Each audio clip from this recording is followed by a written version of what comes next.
All right. So, Assalamu alaikum. Wa alaikum assalam.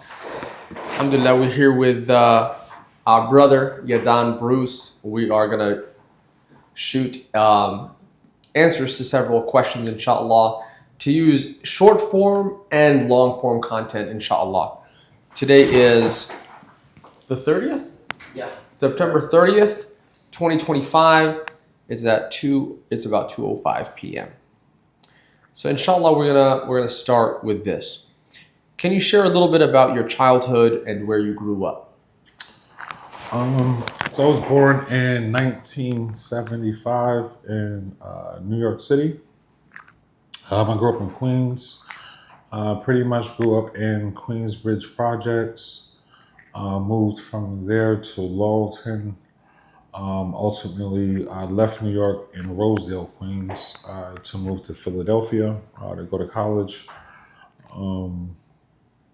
Yeah, spent a lot of time in Philadelphia. It's actually kind of where I grew up. That's kind of where I took my Shahada and came back to Islam. And then moved here to Georgia about 18 years ago. Take care of my mom. She got diagnosed with MS. So I stopped what I was doing and came back and got mom's right. You have any brothers or sisters? I have one brother from my mother's side, and I have two other brothers from my father's side. So a total of three. What are some of your favorite things to do as a kid? So I look at it in two phases. When I was in school before college, I pretty much was into sports, but I started working when I was 14. So for me, as a young child, I actually just liked work. Working allowed me to earn the money to kind of support myself, in regards to like school clothes, things of that nature. And I took that load off my mother's shoulders. So, I enjoyed school and work until I went to college. And that's kind of when I got a little bit more exposed to certain things and actually just went from a child to a man, in my opinion. What kind of work did you do? So I graduated with an accounting degree. I've done corporate taxes and then transitioned to business management for athletes and entertainers. Um, that's kind of when I left at the height of my career at that time to come here and take care of my mother. Since then, it's been kind of a reboot in terms of the professional side of me. I had to take some odd jobs. I worked for Verizon Wireless doing customer service. Um, so that's kind of like my background. You said you had moved to Georgia to take care of your mom. Yes. Where in Georgia did you move to? Gwinnett County, specifically Lawrenceville, Georgia. Okay. At that time, you said you had accepted Islam. Yes. Okay. Tell us about your Shahada story.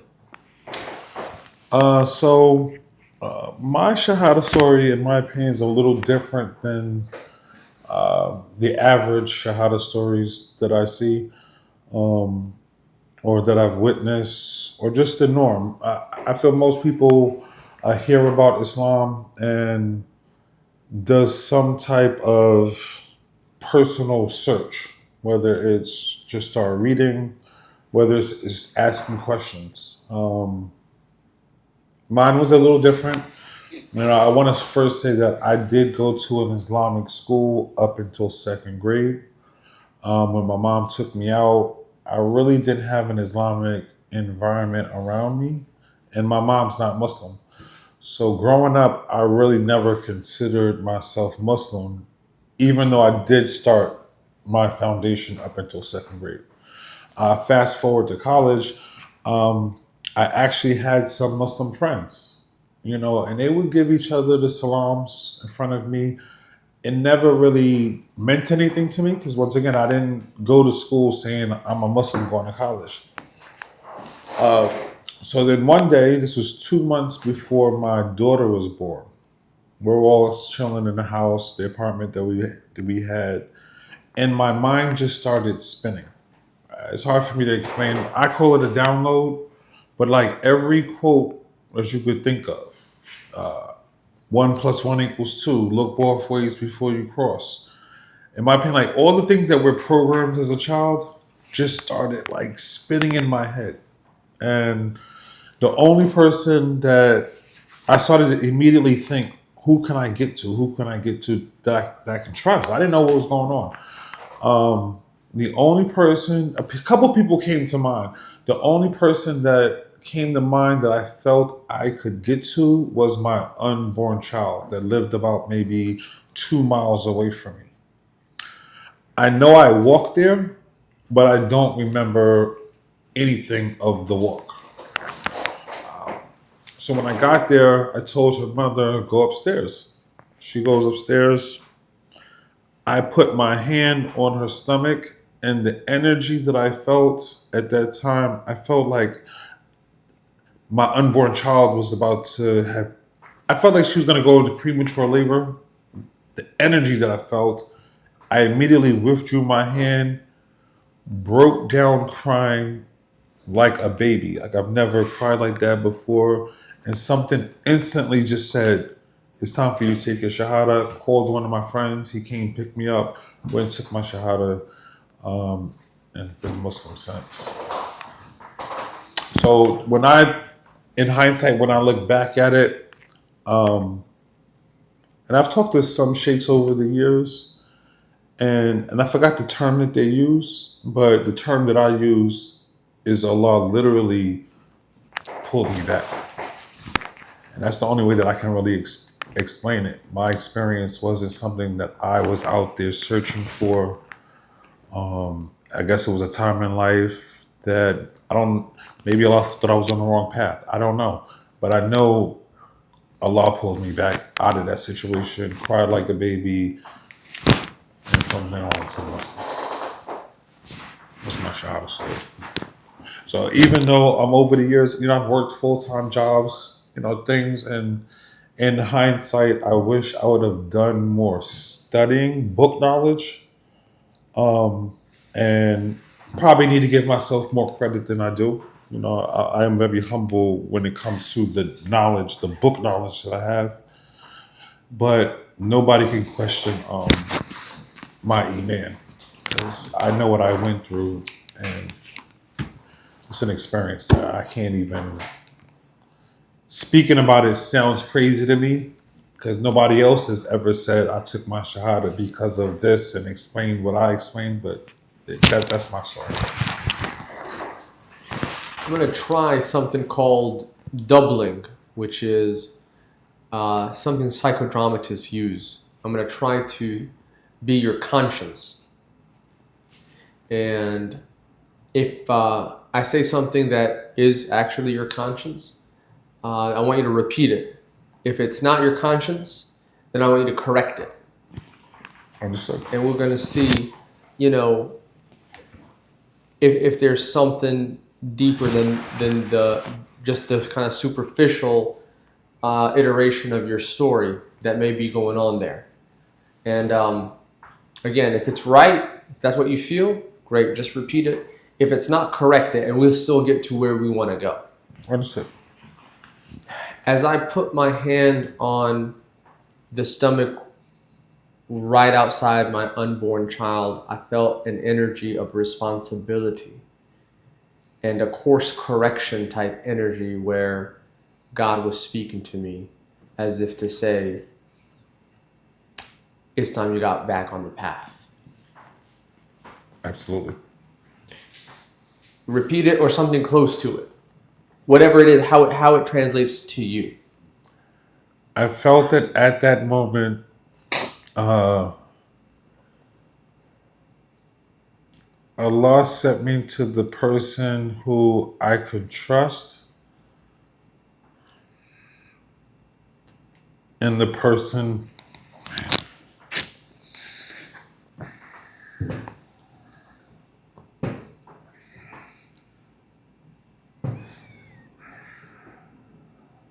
And the person who probably needed me the most, and yeah, to correct the path that I was on. You know, prior to that, like I said, I was in college, I was working, but let's be real, I was also with a team of people who was doing street stuff, you know, and yeah, immediately stopped hustling, saw a complete straight path outside of hustling that would have led to success in a halal way, and I started going in that direction.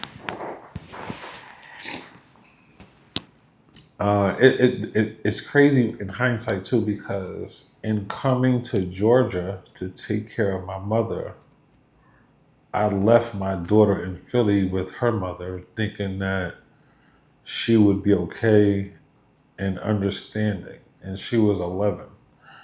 And at an 11, she didn't understand why I had to come and take care of my mother. So even though Allah sent me to her, because she's probably needed me the most, He also didn't take me away from her. And me and her have had some issues reconnecting over the years. But we're good now, though. Alhamdulillah. So, just answering that just made me really think, like, when I did leave, how major, that was for her. But sometimes we are put in situations where you got to make a decision, a right decision, and it still hurts somebody else that you love. It's one of the hardest things in life to about. And it meant a lot to me because I'm a independent person, but it seems like the person that corrected my path was the person that was most dependent on me. Can you repeat that one more time? Because I'm such an independent person, one of my favorite things to do was to make money, taking care of myself, being independent. And it's ironic how the person that was most dependent on me was the person that got me back on the right path.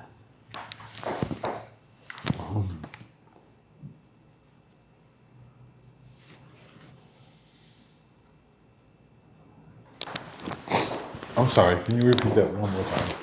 Yeah, and if it's not right, just correct it. Yeah, I know. But I hear what you're saying, and I'm trying to, at the same time, I was kind of just stuck on the last previous question. So, I'm such an independent person, and despite my independence, the person that I most needed was the person that was the most dependent on me. I was actually dependent on her.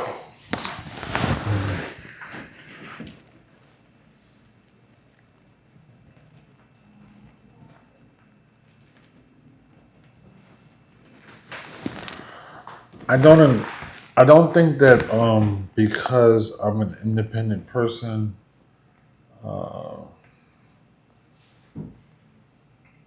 it's hard for me to rephrase it, but I don't agree with that because Just what does it mean to you? Just what is your truth? what is my truth in regards to The relationship between me and my who daughter? you are as a person, your independence, and yet as soon as you realize I can't just think about myself. I now have a human being that I'm responsible for. And she made me realize this while she's the most dependent on me.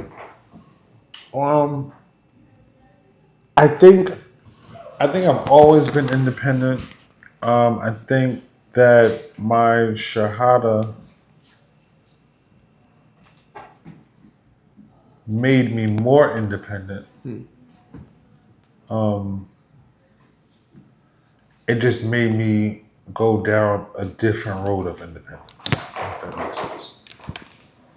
You hustling, I never hustled for the love of the money. You know, we did have a reason why we were hustling. You know, it might have been at times to pay for tuition, to get the education. It might have been at times to funnel into the to music. Like we always had a vision. You know, so the independence, the responsibility factor, I've always had that. I'm the first person to go to college from my family. So being responsible for other individuals is something that I always took on. But it's the path to being able to take on that responsibility that the Shahada altered, if that makes sense. When you think about your childhood dreams, what did you imagine your life would look like? Um, my childhood dreams, it actually mirrors what I'm doing now. You know, one thing I will say is that Allah has given me what I call vision, strong visions, and I've had those strong visions since day one. So even as a child, I knew that I wanted to make a effect through entertainment, through well at the time it wasn't social media. I would say through entertainment at the time. I was so young, we didn't have social media at the time, but I knew I wanted to make an impact through that. And throughout my life, I've always, regardless, going to school for accounting, I still ended up in the entertainment field. You know, so that attachment to entertainment has always been there. I think that taking the Shahada and becoming a Muslim has given purpose to the impact that I've always felt I wanted to make. Before the incident happened and losing your leg, what gave you the strongest purpose? Before the incident, my strongest purpose was taking care of my family. I'd already moved down here to Georgia. Connor was out of, the years I took to take care of my mom kind of threw me back professionally. So at that moment, my biggest thing was, like I said, I was working, trying to move up with Verizon, and my biggest thing was just trying to provide for my family.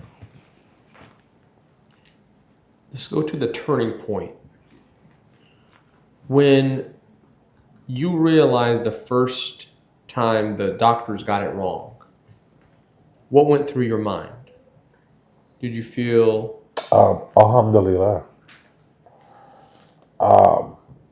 So I contacted the doctor because I felt something wrong with my foot. I went, had an ultrasound. They said that I had a blood clot in my veins, gave me blood thinners to go home. I had already set another appointment with my primary 2.5 weeks later. By the time that happened, my foot's now black and blisters. I was immediately sent for another ultrasound, and from there sent immediately to the emergency room for surgery. When my surgeon first came out, he said, "I can't believe you're here. The first ultrasound said that you had a blood clot in your arteries." And that immediately let me know that for at least 2 weeks, 2.5 weeks of being tested, I was walking around with that in my arteries. And the 2 weeks prior, who knows if it was in my arteries then. So hypothetically, I was walking around for a month with a blood clot in my arteries that could have went to my heart, my lungs, my brain. So when it was told that I just would lose a foot, at that moment, it was 100. I was just happy to still be alive. And I actually took that as the blessing.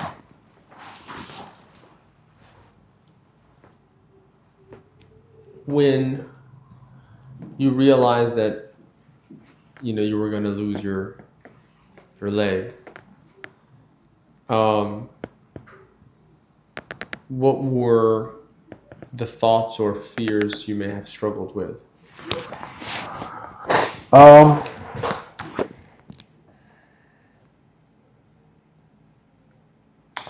I'm not gonna say I haven't had bad days.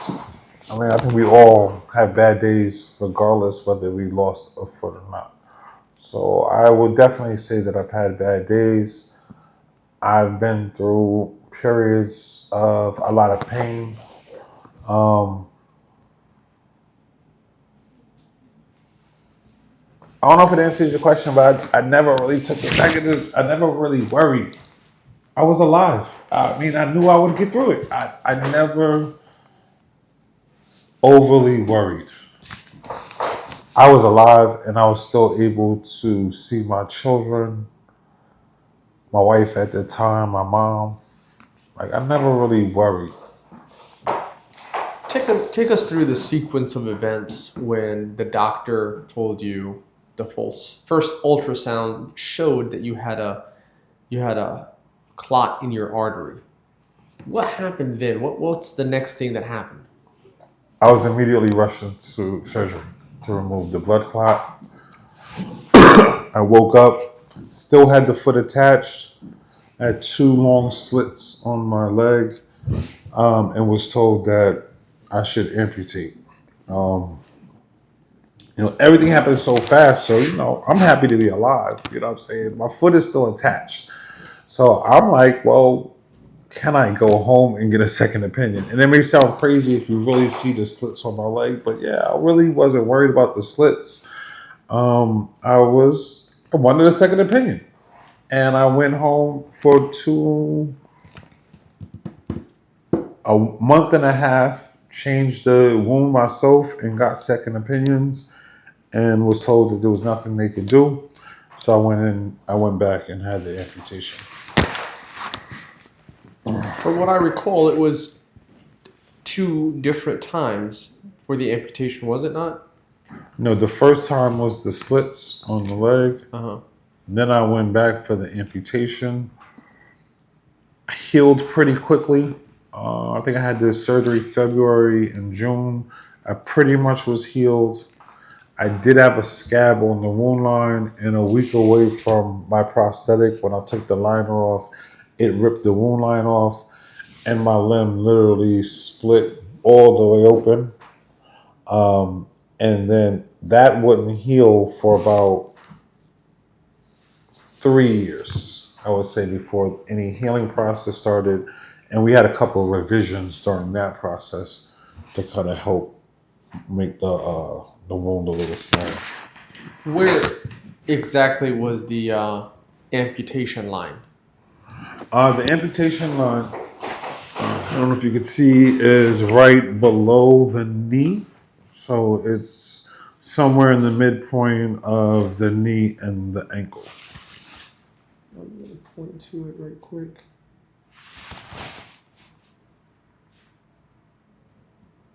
And where was the slit on your leg? You said that it didn't heal for 3 years.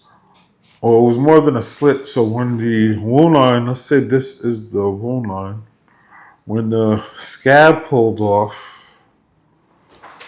the wound split all the way open, and I literally had an open wound like this. Only thing, it was much more bigger because it was swollen. This is before the shrinker got, this after wearing shrinkers, so it was wide, completely open. The pain didn't come from the wound itself. The pain came from any pressure you put down is on the wound line, and that was where the pain. So how can you sleep if you can't put your leg down on anything? So it was a long stretch of painful nights. But hey, I was alive. I was able to still wake up and see my kids. I wasn't stuck per se. I was stuck where I couldn't do certain things, but it never stopped me from moving. Throughout the whole process, I drive by myself. I will take my wheelchair stand on one foot, pop the wheelchair in the trunk, hop to the front, and keep it moving. I just never let it stop me. I may not have been able to work, so I devoted my time to training kids in martial arts. I just went from a work standpoint, because I couldn't work due to disability, to a whatever you have, just give. And I just gave myself to keep my mind busy while Allah took his time to heal. And I'm still healing. I still have a small opening that's still slowly healing. And I'm hoping, inshallah, by the end of this year, I'll be back on 2 feet with a prosthetic. But I'm in no rush. 5 years in, I'm in a rush, but I'm also in no rush. This is Allah's plan. And as long as it's not getting worse, when it heals, it heals. So I want to ask you about,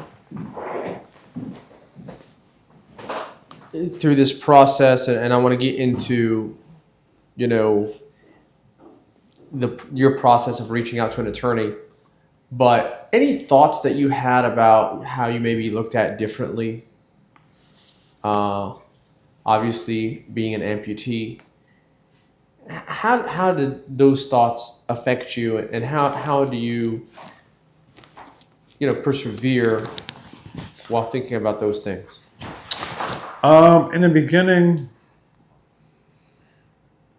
I worried about not how people would look at me, but how I would continue to be a contributing factor to my family. Right? I never wanted to feel like they was just taking care of me and I wasn't doing or able to do anything to take care of them. I just could not have a defeatist attitude. My kids had just joined college. I just couldn't let them or even let myself have any type of defeatist attitude for a long period of time. That has just never been me. And I wasn't going to let this stop. Like I said, it was alhamdulillah that I was still alive. Yeah. Take us through your thought process of wanting. I don't mean to interrupt, but I wanted to say this. Yes. I never worried about how people necessarily viewed me. I mean, I'm not going to say there hasn't been some days, I'm now divorced. So, I did have a little hookup on for a small period of time of would women even be interested with a guy with only 1 foot? But again, I really didn't worry about people, how they looked at me. But what I noticed is how I looked at people in the world. That changed. Because, I'm a pretty big dude, 6'1", always been big. I mean, I've lost a lot of weight, but big. So when I'm walking with 2 feet, I'm walking at a certain height. In most cases, I'm looking down at somebody. I was bigger than somebody. So people respond to you differently. I realized that when you're in a chair and moving around, people respond to you differently. You actually see things differently. Maybe because I have to take an extra moment before I move, so I process it a little bit differently, but I looked at the world differently. I was able to really see. And the crazy part about it is that people say we live in a bad world. It's all this negativity that's going on. I mean, from racism to differences of a religion and stuff like that. But in my situation in this chair, I saw a different world. I just saw a different world. I saw kids say some of the sweetest things to me. Even if it's a question, they showed care. I've seen people from every walk of life show me love or take my movement and gain power and strength from me from just watching me continue to move forward. So, and seeing that, no matter what's going on in this world, I have a positive outlook that positive change can happen because in what other people may look at the worst point of my life, for me was the best point. I got a chance to reanalyze everything. Everything. And I know that as long as you following your purpose, you can make positive change out here no matter what's going on, no matter where you are at. And that's what I rock with. Where did you find that level of faith and conviction? Um, I mean, I've always been strong. I've always been a leader. You know what I'm saying? So, again, when something, you hear you about to go in and you hear what it's for, but you know you're going to still wake up at the end of the day because not the doctor, but because God said you ain't going nowhere. If somebody else could have walked like that and couldn't have last 2 days with a blood clot in their artery. I believe I lasted a month. So even with a blood clot in my artery moving, the pain that I felt in my leg was from doing kicks in martial arts with a blood clot in my artery, and I'm still here. So if that's not Allah saying, "Yo, you good," no matter what the situation is, I don't know how else to look at it. Really, that's the only way that I could look at it to stay sane. If I didn't look at it like that, if I didn't have Allah with me, I probably would have looked at it in a negative way. You know, I can't. I can't.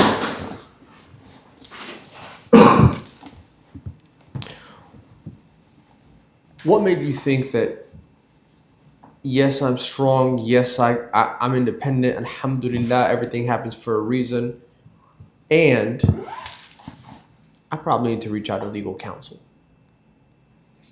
Um, Everything happens for a reason. So, I mean, I'm not a dummy.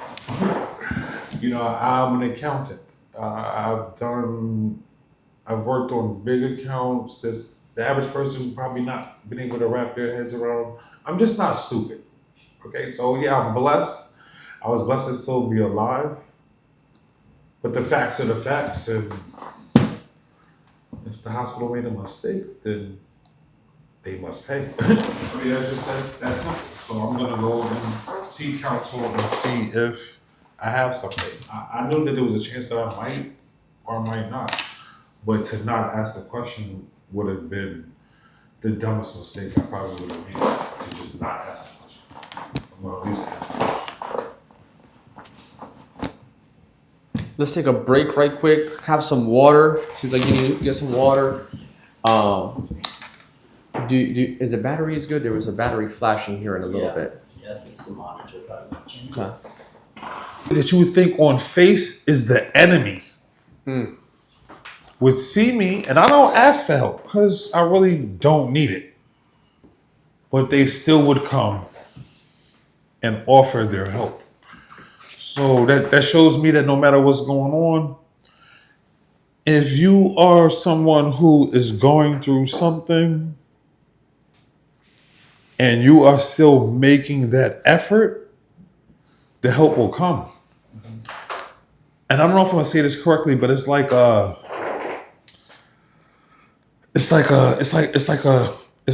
story that my martial arts instructor always said. He's like, if you broke down on the side of the road and you just pop your trunk up and just sit there, people may just continue to pass you by.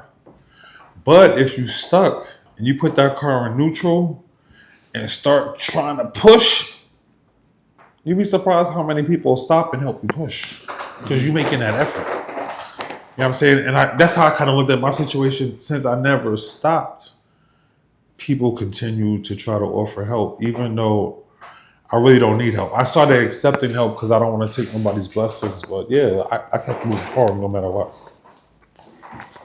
So most of the experience you had, you think from people, are they good?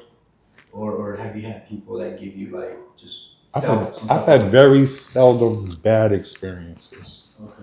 My experiences with people has always been good. Look this way. Look this way. Yeah. Yeah, keep it's going. always been good. And mind you, I go any and anywhere by myself. Places that people with 2 feet are scared to go, I will still go by myself and have no worries.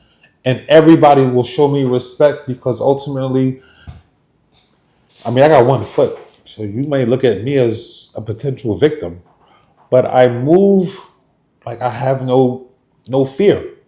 So they always show me respect no matter where I'm at. You know, the future's near, I can see them, like, they have, I saw this gadget today, like, for your dad, you know, he has trouble walking in China, where have you seen it, where they put these things and they helps you walk with ease. It's like, it has an app, have you seen what I'm talking about? I think so. Yeah, I see that coming. Yeah, I'll get my prosthetic as soon as it closes. I can go to get the prosthetic. So, Inshallah. inshallah, a couple months. Awesome. Alhamdulillah.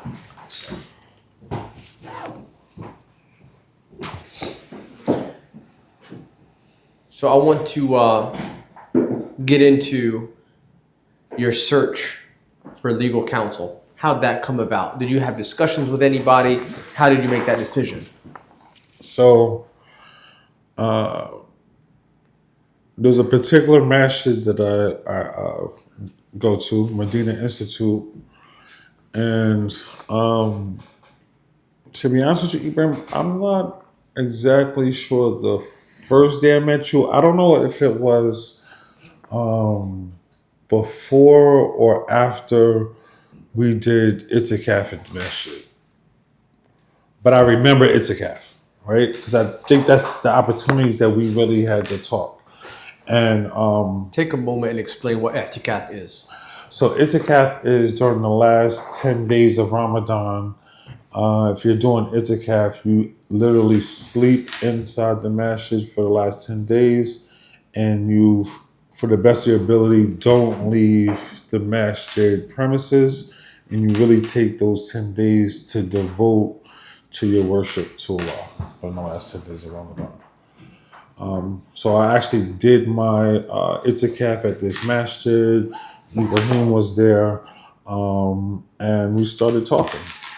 And he told me he was a lawyer. This was way before my case situation happened. So one thing about Ibrahim as a lawyer that I instantly recognized and what attracted me to continue to talk to the brother was when he talked about a case. You know, lawyers are very strategic. They talk a certain type of way. Some of them don't really talk with emotion. They talk with the facts because that's how they defend or, prosecute a case. Ibrahim was the first and only lawyer that when he talked about a case, you felt him. And that's what attracts me to people. Skills is cool. Having a skill is just training. You go to any training, you could hate it. You stay in that training long enough, you should at least get some proficiency in it. But when somebody is proficient and they feel it, I'm sorry, that person in my eyes is unstoppable because they're moving smart with their emotion, and you can only, as a recipient of that, feel it. I think low-key that's one of the gifts that Allah has given me is that when I talk and I'm passionate about something, you're gonna feel me. You may choose to not like it. You may choose whatever your choice is, whatever your how you receive me, you're gonna feel me. And that's what I felt from Ibrahim. So later on, I know other attorneys, but the one I'm gonna go talk to is the one that's gonna feel what I'm saying. And you can only get that from somebody who you feel what they're saying. I could have went to any attorney. Some of them would have said, yeah, you got a case. Some might have said, no, you don't. but they wouldn't have said it with a feeling to give me a confidence that they're right or wrong.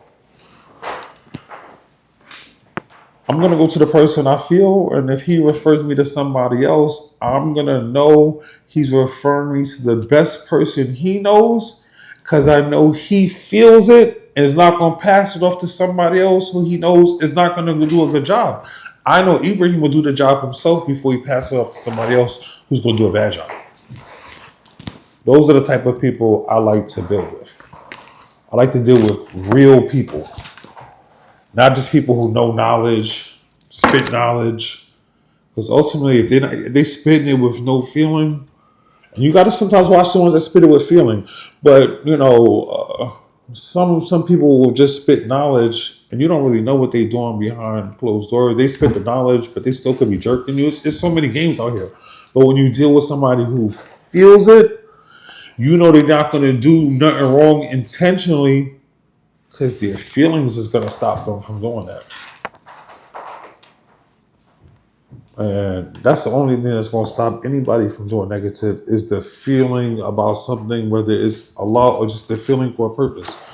You don't got that feeling in you, you can sway back and forth any day for a number of different reasons. I remember the time we went to Waffle House together. Abbas, Abdel Kamara, you, me. In the last nights, we were trying to find a place to eat. Those are good times, man. Facts. Was that like a couple years ago? No, I had my first 6-7 years ago. Okay. Those were good times. Those are good people right there. You know what I love about that time the most? So Medina Institute is I'm going to call it, they all my brothers, right? But I'm going to call it a foreign masjid. We're in America here. It's a masjid of a lot of different nationalities, right? Now, one of the other things that happened during that itikaf, right? And this is kind of a negative, but I'm going to bring it back to a positive. It was the first time that I realized in Islam, and I still go to Medina. It's one of the spots that I actually go to a few different spots. I hate to say I go to one spot because I really go to different spots, but I still go to Medina. But during Itikaf, it was like day 6, and I don't know if you feel this way, Ibrahim, but I'm sitting there and so sharp from 1 second to the next, I saw what I don't call it racism. I call it classism at Medina Institute. It shocked me. I mean, you feel it at different places. I'm an African American who goes to foreign masjids. It ain't easy for us. Now, I've been blessed that my iman is so strong that when I go to pray, I don't really care what anybody else is doing. So you'll see me, and I'm not there now. Inshallah, get me back. I'm trying to get back there. You'll see me at Fajr every morning.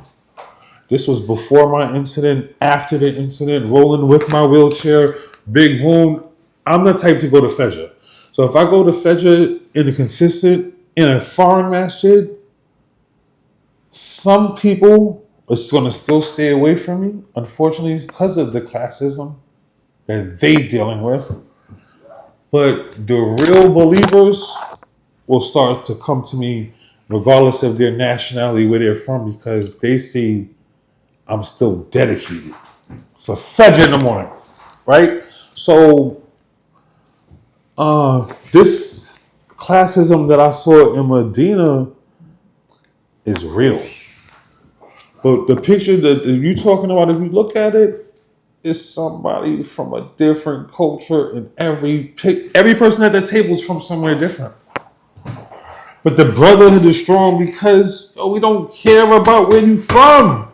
If you Muslim, we all brothers, and that's what people need to understand. So I love those memories for that reason alone. Because at Medina, the 4 of us was there from all different places, eating together during Ramadan in the middle of the night. Alhamdulillah.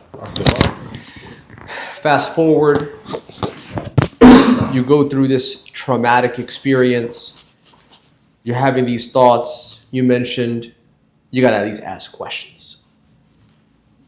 How did you approach that, trying to find legal counsel for your case? Again, I went to you. You gave me took the information, didn't give me no guarantees, but said I'm going to ask some people. Referred me to someone else, Curtis Dickerson. He also didn't give me no guarantees. He just collected the information, did his due diligence, and came back and said, "Yeah, I think you got a case here."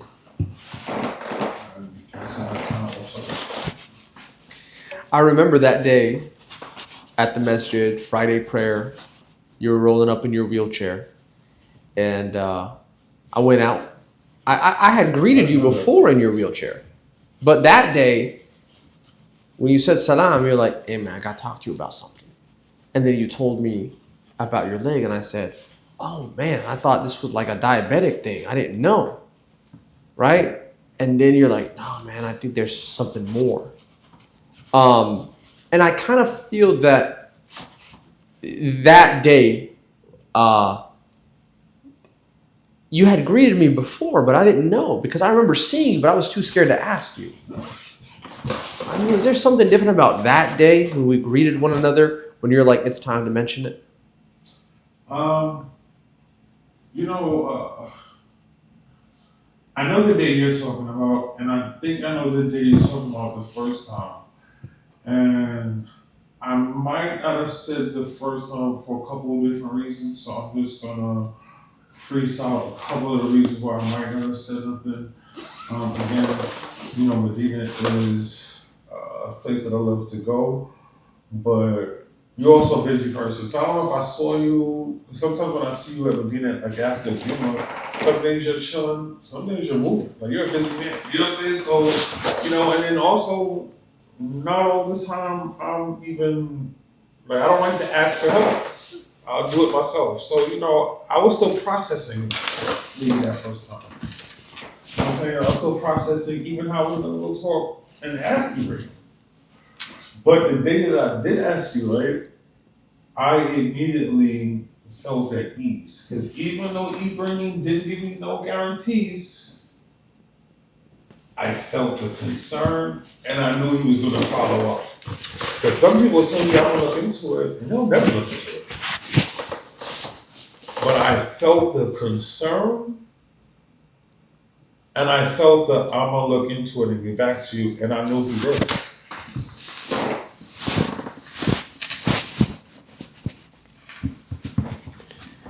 When I had made the recommendation that, hey, there's a person that I know, another lawyer, his name is Curtis Dickinson, and I trust this man. Tell me what was going through your thoughts. I wanted Ibrahim to take the case. I think we talked about that. You know, because even talking to Curtis, you know, another blessing or gift I have is I can tell if somebody's thorough or not.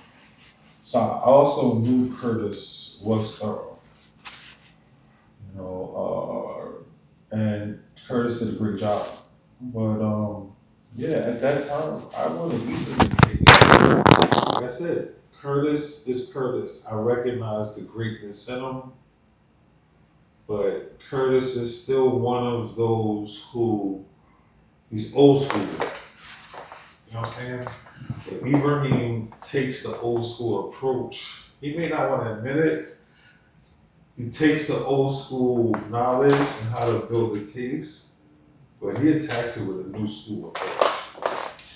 He know that you're gonna feel what he say, and he gonna say what he needs to say, but he gonna say it with the feeling that you just can't combat it.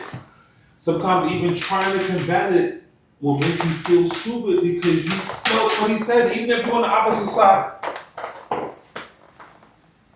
That's one of the things that you showed me. I understand. I'm gonna fight you. They reading your statement, your demand, whatever, and they're feeling it. How can they really come back with anything that remotely makes sense when you displayed it the way you displayed it? people either gonna give in or step aside.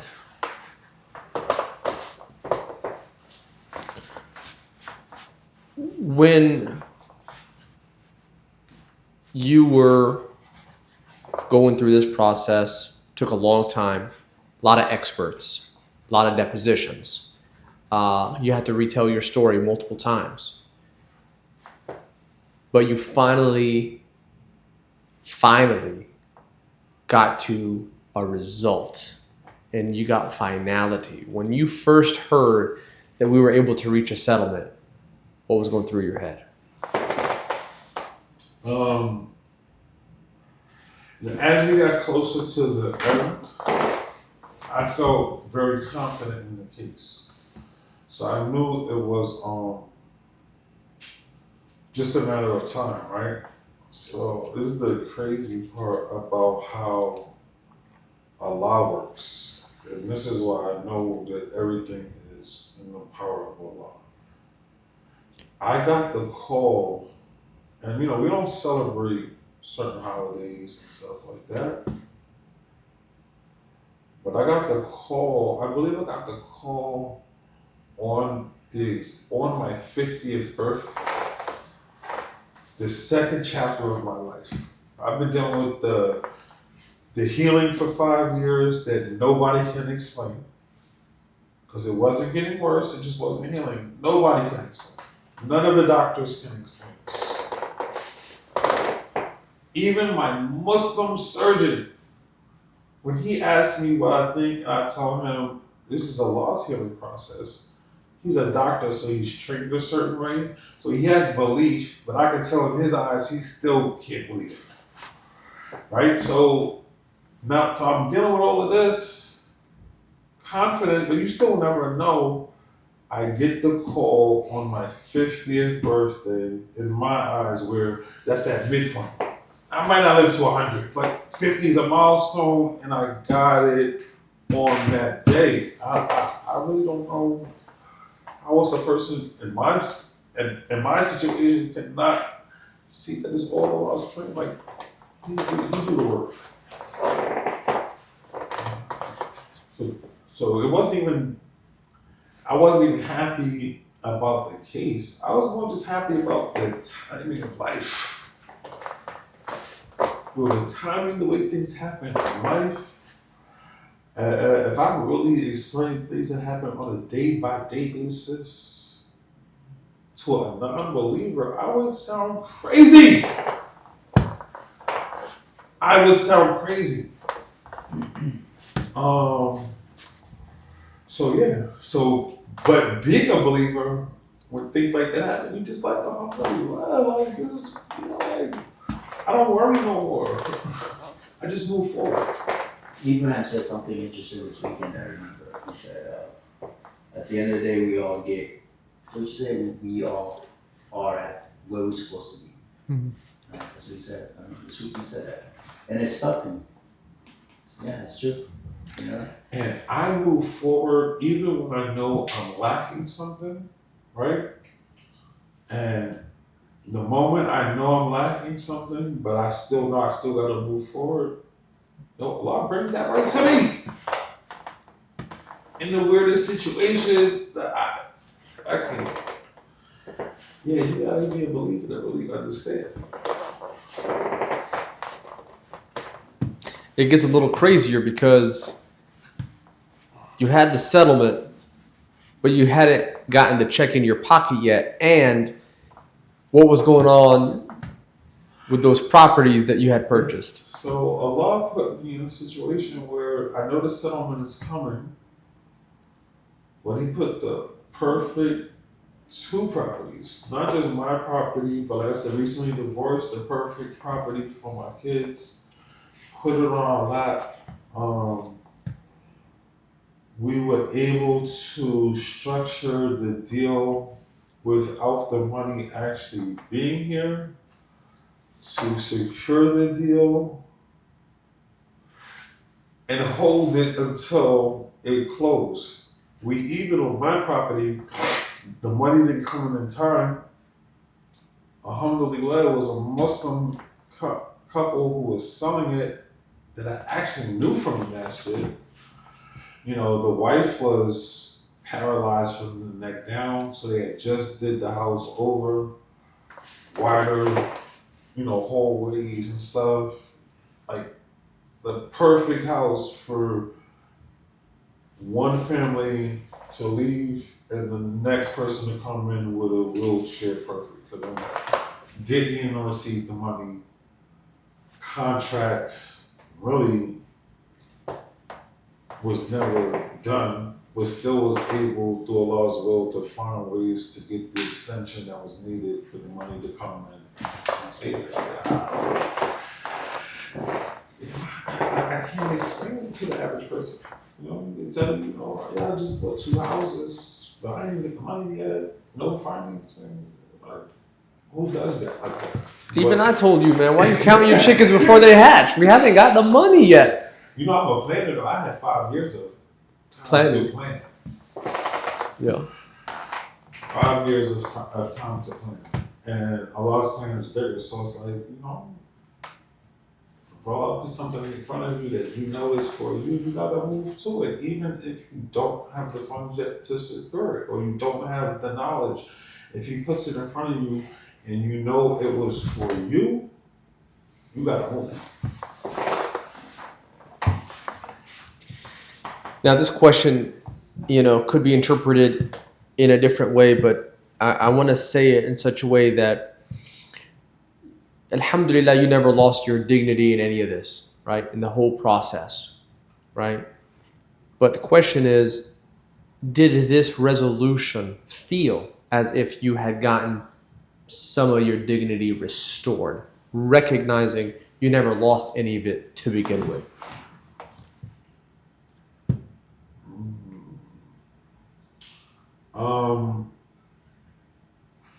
I think that the settlement, it didn't restore my dignity, but I think that it was my blessing for how I handled the situation. And also, it was given to me with the response. It was given to me with a responsibility, you know, and I feel I understand that responsibility, and that's why it was given to me, and that's why I continue to able to move forward with some of the things that I've been able to do. Which even some people look at me, and even though I got a settlement, is still shocked that I'm able to do what I'm able to do. Because I'm even doing more than I thought I was going to be able to do. Does that make sense? Did you ever feel like the doctor that made the mistake owed you an apology?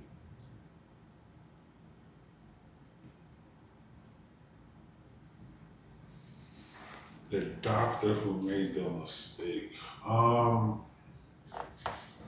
No. I think the system owes people an apology. Even the doctors at this particular facility, I love the doctors there. I really don't have a problem with the individuals. I think the system is so jacked up that these mistakes are happening left and right. I think they're happening more often, just from my view. I don't look at statistics, but I think they're happening more and more often. I think the system has holes in it. These things happen because of the system.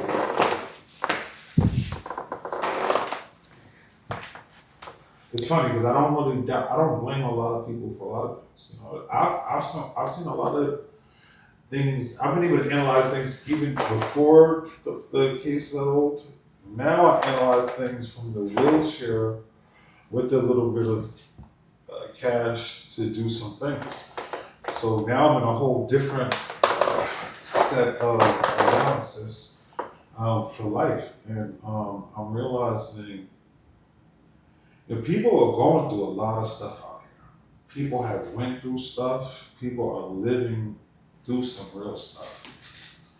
And due to those real stuff that they're living in, I can kind of see somebody who's maybe not even be on the right track, making the right decisions, but I can also have some type of understanding to why that's happening.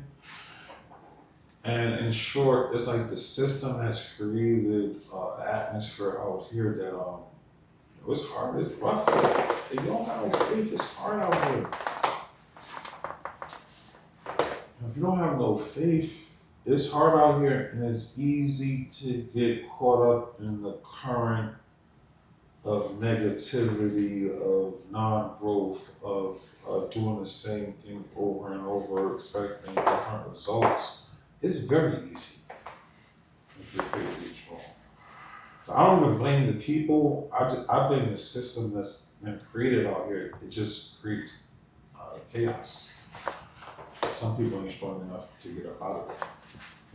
But I don't think it's the people person. I think the soul has a system, a way of life.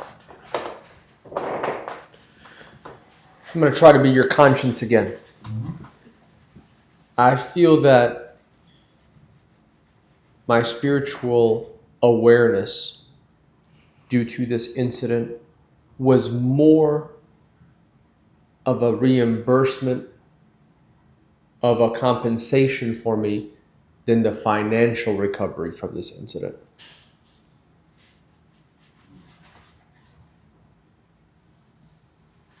So I feel that my spiritual awareness was more of a reimbursement for me or a compensation for me than the actual financial recovery. Yeah, I definitely feel that my spiritual awakeness has been more of a compensation for me, because honestly, I feel that the money is more of a compensation for the people. And what I mean by that is, yes, I did get some money, and my life has benefited from the money. I will say that, but I also know that I have helped a lot of people, whether it's through organizations or individuals. I know that what I'm putting together and doing now with the money, some may say or may think that it's for me, but it ain't for me.